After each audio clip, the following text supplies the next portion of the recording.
আজ 22 জুন 2025। কালের কণ্ঠের প্রধান শিরোনাম। টেকনাফের 17 মাসে 254 অপহরণ।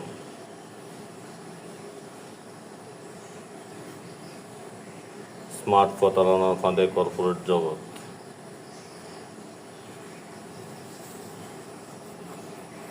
ঐক্যবদ্ধভাবে দখলদার ইসরায়েলের বিরুদ্ধে অবস্থান নিতে হবে মামুনুল হক। খাদের কিনারে ব্যবসায়ীরা, উৎকণ্ঠায় প্রবাসীরা।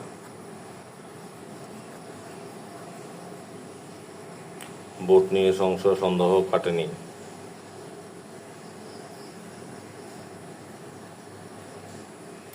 প্রশান্ত মহাসাগর দিকে যাচ্ছে যুক্তরাষ্ট্রের B-2 বোমারু বিমান। হাজারীবাগের ট্যানারিতে গুদামে আগুন, নিয়ন্ত্রণে 4 ইউনিট। আশা রাখছি ফেব্রুয়ারি মাসে নির্বাচন হবে, মির্জা ফখরুল।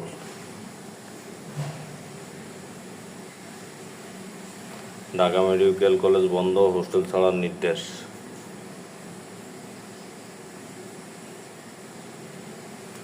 আকাশ সীমা বন্ধ, তারপরও কিভাবে বিদেশ গেলেন আরাগচি। ইরানে ইন্টারনেট ফেরানোর ঘোষণা।